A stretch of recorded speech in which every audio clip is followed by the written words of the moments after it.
By now you've heard of the new hit Netflix series Squid Game. You've either been recommended to watch it by your friends, or just seen a whole bunch of TikToks about the series. It's a South Korean series about lower class people who are severely in debt, entering into a very, very high stakes survival game on a remote island in the hopes of winning a huge cash prize, paying off their debt and riding off into the sunset. It's the #1 show on Netflix popularity charts in 90 countries, and the Netflix co-CEO Ted Sarandos went on record predicting that Squid Game might soon dethrone Bridgerton and The Witcher as the platform's most watched original series launch ever. But it has to be said that Netflix's claims about the popularity of its shows aren't independently verified, and there is no clear definition for what a view actually is, so we always have to take Netflix's claims with a grain of salt. However, there is no denying that this show has exploded on social media, and it's a legit global pop culture phenomenon. I mean, who doesn't love a giant creepy murderous doll?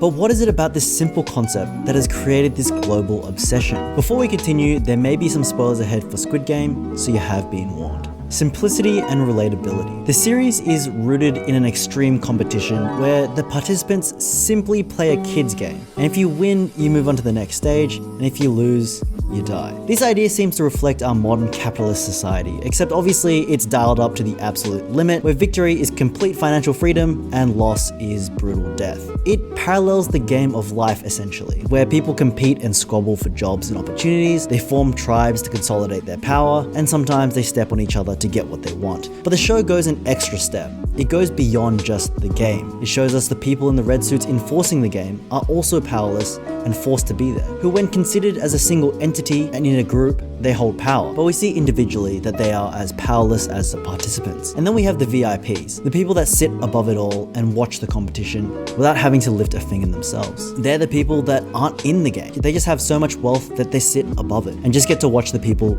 fight beneath them. The show is all about climbing the socio-economic ladder, no matter what it takes. And I think this is a universal experience that resonates with a lot of people, whether you feel like you've been stepped on or have done the stepping. The show deliberately gives the characters an out, an option to leave the game, only to have them come back, and for good reason, because their life in the real world is worse than what it is in the game, firmly putting the audience in their shoes and understanding their choice to play the game. The first episode is entirely dedicated to develop the protagonist Ji-hoon and invest time to create empathy for a person who is unemployed, steals from his mother, is a serial gambler, and as a result is a pretty crummy dad. He's got some pretty despicable traits, but he shows time and again that his heart is in the right place and he has a strong sense of righteousness. He's a lovable underdog. And the other contestants all come with their own baggage and their own reasons for returning to the game, all having struggled through some real shit.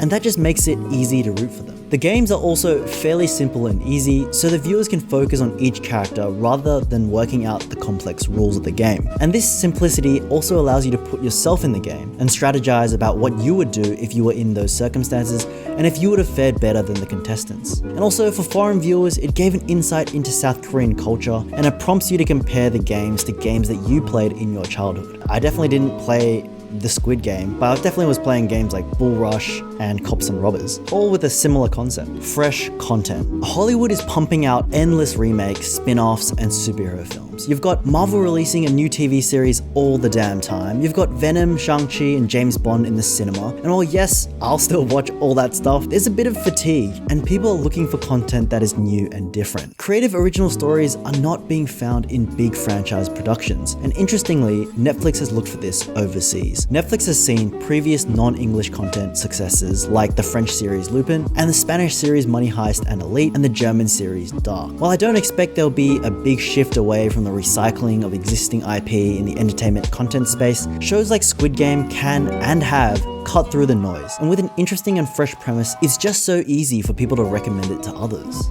The power of Netflix. Netflix invests millions to make sure shows like Squid Game are easily watchable, even for people that don't speak the native language used in them.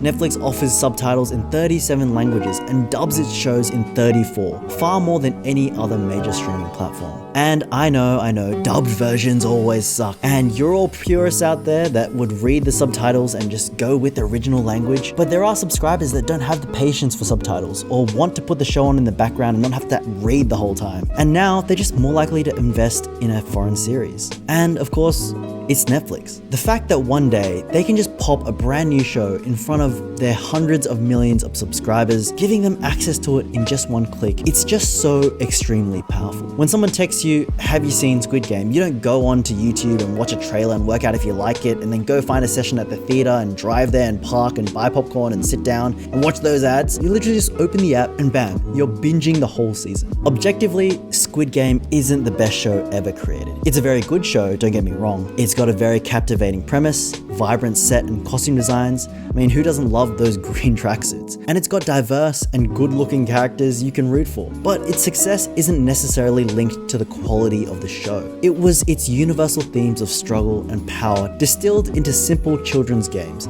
that really let Squid Game take off.